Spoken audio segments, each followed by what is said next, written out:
Join us now in today's Austin Faith Dialogue. Hello, I'm Barbara Holmes, host for today's Austin Faith Dialogue, a religious public affairs program brought to you by the Austin Area Conference of Churches and KTBC. The subject of today's program is the separation of church and state, and some expressions that issue has manifested here in Austin. You all know that the freedom of religion and the separation of church and state was basic to the founding of this nation over 200 years ago. There have been long-standing conflicts over that First Amendment, and we have those conflicts even today. The question of prayer in public schools and teaching the creation theory versus the evolution theory are two major issues we hear about.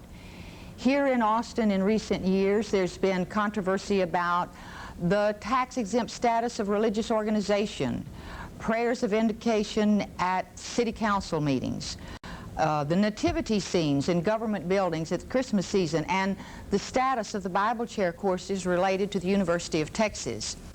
So all of these are issues that have been right here in Austin, and we have guests today who have personal experience and differing perspectives on these issues. So I'd like to introduce the guests to you and welcome you all to this Austin Faith Dialogue.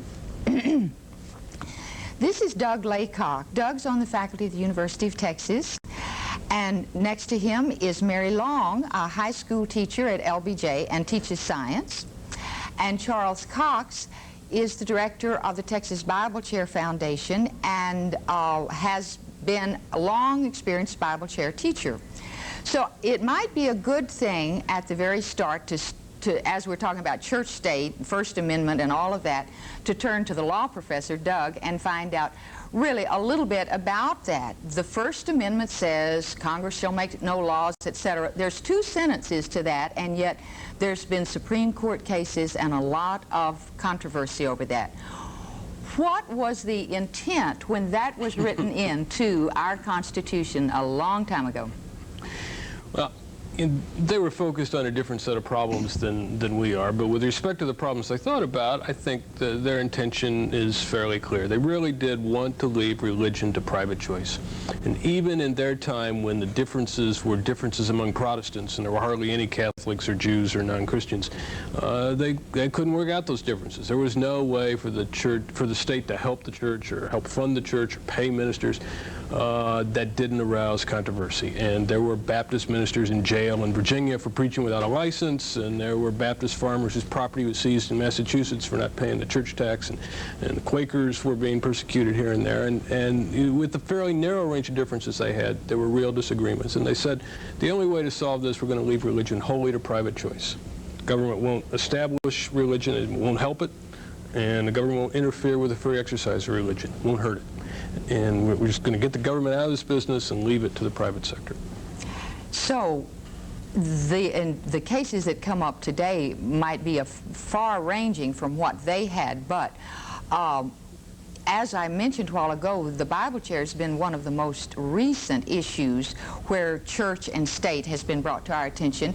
And let's turn to you, Charles. I guess I would have a basic question about how the Bible chair, an arrangement by which private sources taught Bible courses off campus and were paid by religious sponsors. Right. How did that arrangement get started at state, perhaps here at the University of Texas? It exists all across the state. What is a little history? How come church state, nobody has brought lawsuit or was not involved in a lot of controversy until recently? The establishment of Bible chairs dates back in this country to about a time simultaneous with the emergence of state colleges and universities.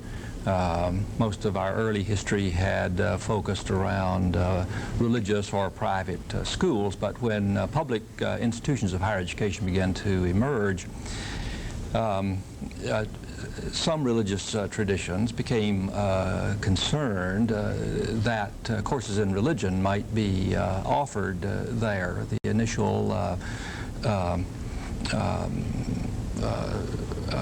efforts in that direction did not include religion in the curriculum at any point. So a number of religious traditions set about to establish Bible chairs adjacent to universities and employed professors to teach.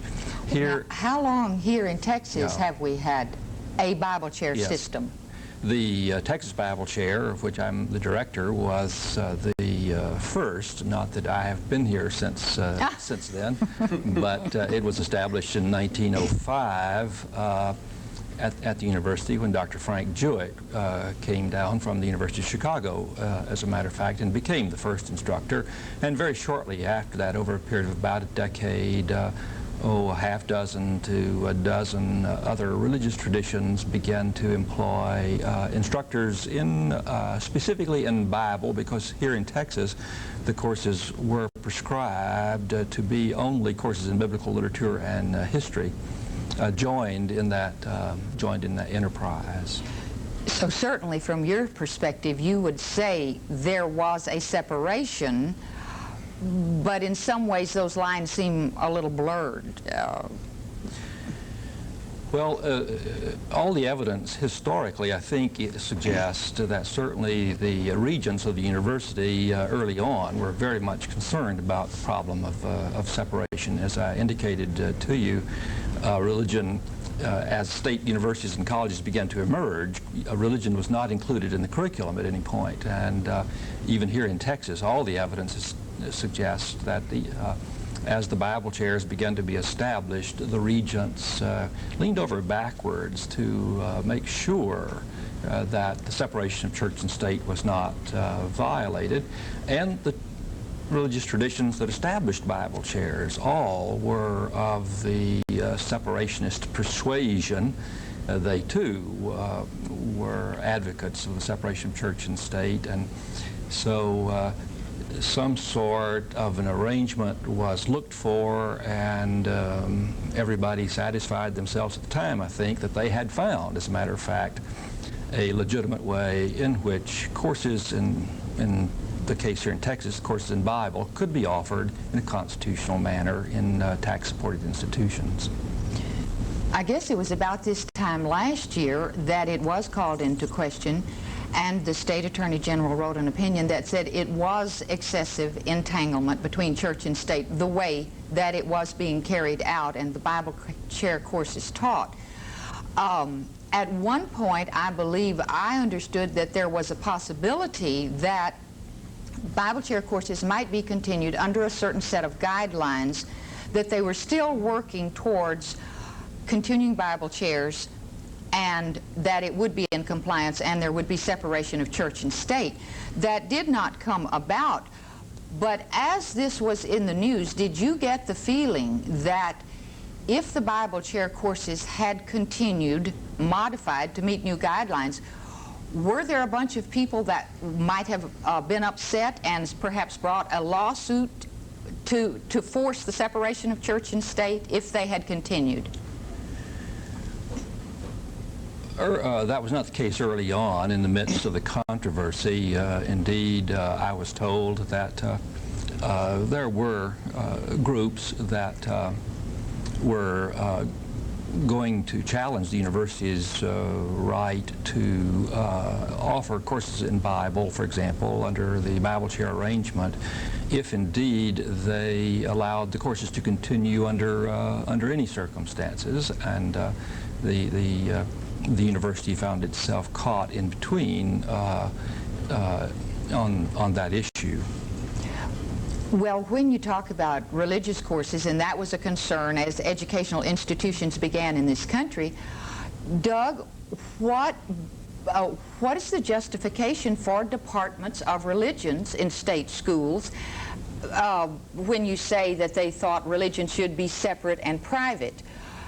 So how is it that there are departments of religion at state schools?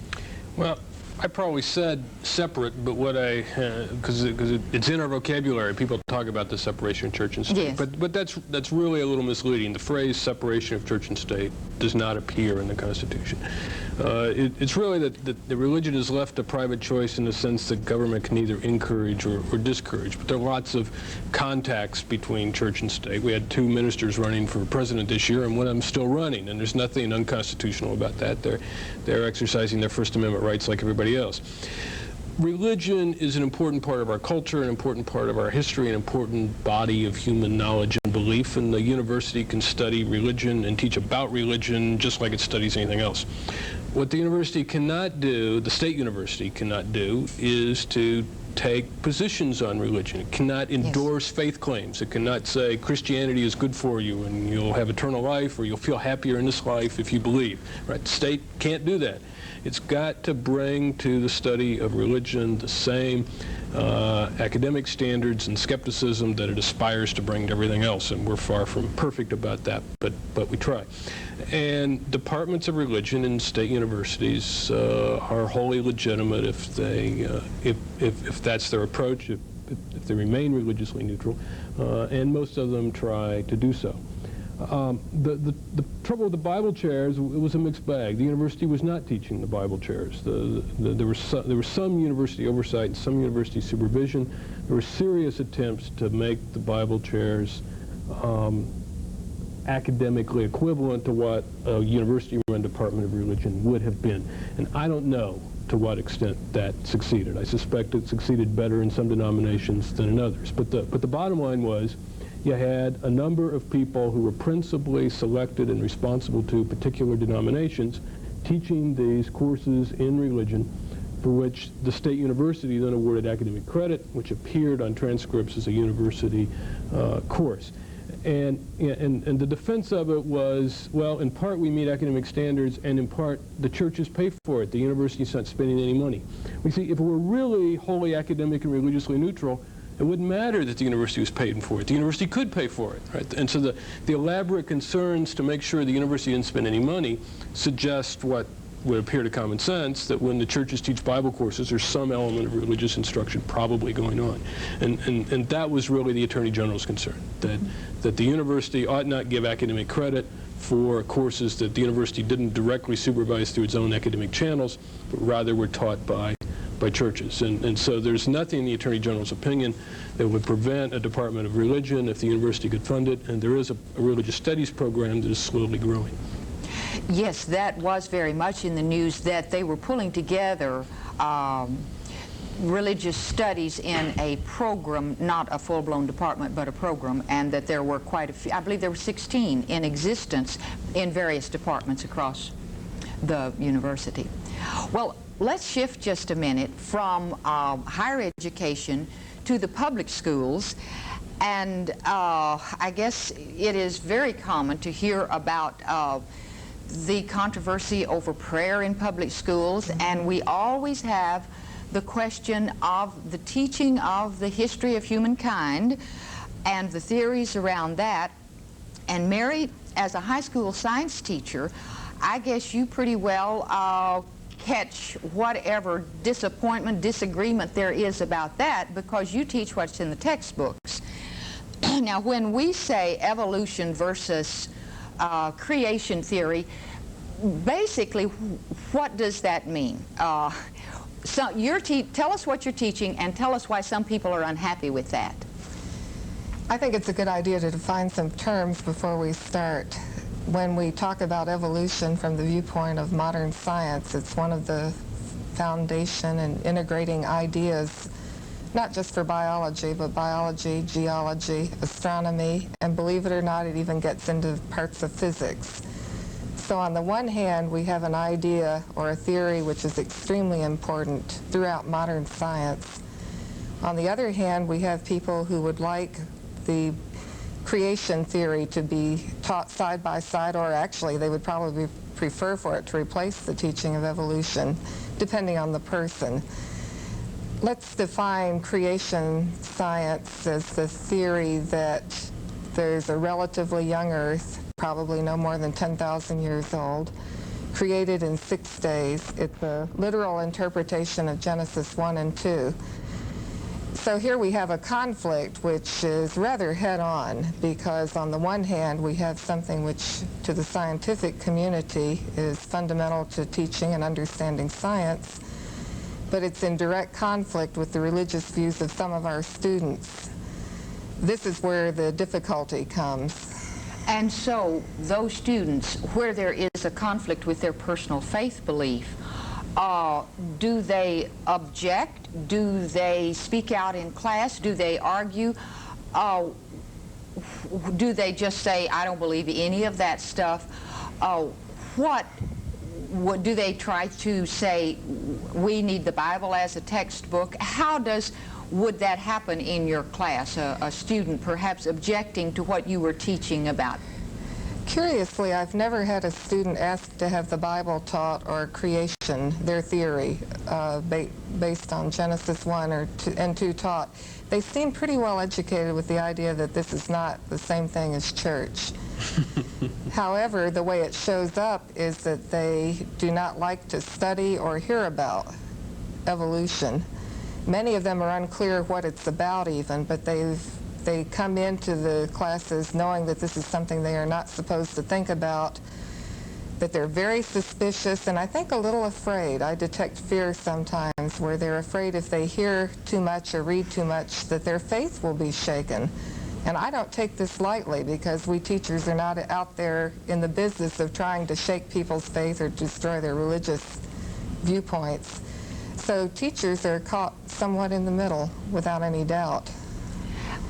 Let me jump just a minute when you said that they realize that this is an education process. Charles, would you speculate that any students who had that kind of a perspective would be the ones that enrolled in the biblical studies courses when they were at the university, or would they not come to a scholastic Bible study offered at the university?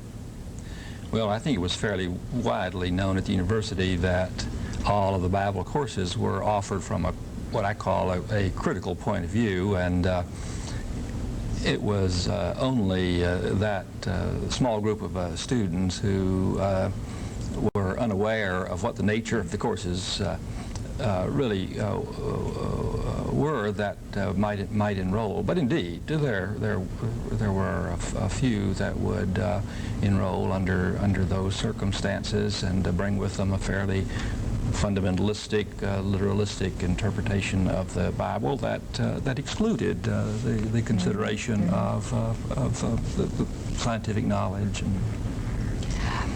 We hear a lot, I don't know whether it's every year, but the textbook selection for public schools textbooks in Texas always gets in the news. And I got to thinking about that, and Doug, I suppose at some federal level there must be some guidelines in each field or discipline about what can or cannot be taught, or how does it evolve what gets in the textbooks for public schools? Mary could probably answer that question better than I could, but in general it's a state matter. Education is left to the states, and federal guidelines are very limited. Some states, large states like Texas and California with organized processes, have a disproportionate impact because the publishers won't produce something that they can't sell in Texas and California, right? So if Texas says soft pedal evolution, our kids don't like it, the whole country suffers. But it's not a federal process at all. And it is up to each state, is what you say, so that here in Texas, well, here in Austin, the textbook hearings are held. And Mary, from what you know about that process, do the people that feel strongly that creation should be taught make their opinions known at those hearings? Definitely they do, but I'd like to add there's a selection process that starts long before those hearings. We have adoption of a textbook that comes up, say, every 6 years.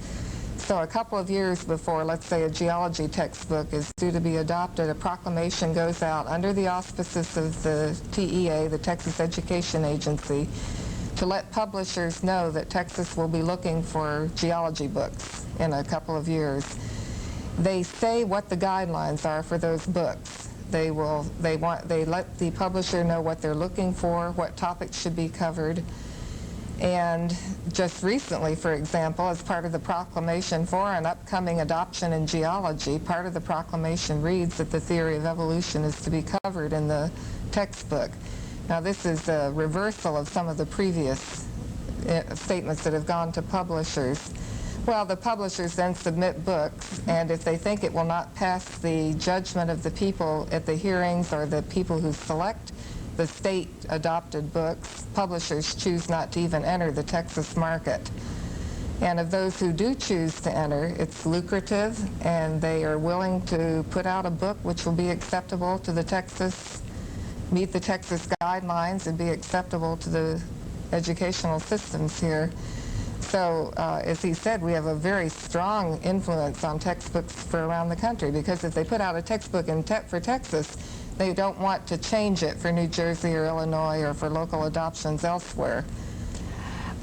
Well, with the hearings that you have, and as sensitive as the publishers are to making the sales in Texas, what sort of influence do those grassroots opinions have? Or if people speak out real loudly, or is there an official group that would take all of that into consideration and try to hit more middle of the road? Or do they respond directly to grassroots opinions and pressures? Grassroots opinions probably have gotten to them traditionally rather filtered. For example, we've had a man and his wife, the Gablers, who for 20 years have been extremely active year-round in fighting the adoption of any books which treat evolution in a way that does not agree with their interpretation of the Bible. And up until 4 years ago, nobody could speak in favor of any book. The only people who could speak at the public hearings were people who had negative things to say. So I've seen reams of published material with transcripts of what people have said opposing certain textbooks. Now that puts influence on the people who are going to make the decision at the state level which of the biology or geology books will be available to the local district with state funding for those books. And what you're saying is it's not nearly even as far as those who speak out. Those who are in favor of a solid educational as opposed to more a religious perspective do not speak out as frequently. Absolutely. And textbook publishers do not like seeing their books dragged through the the fire, so to speak, without having any opportunity to defend it. But I should add that in the last, 1984, this was changed, and now people are able to speak in favor of textbooks.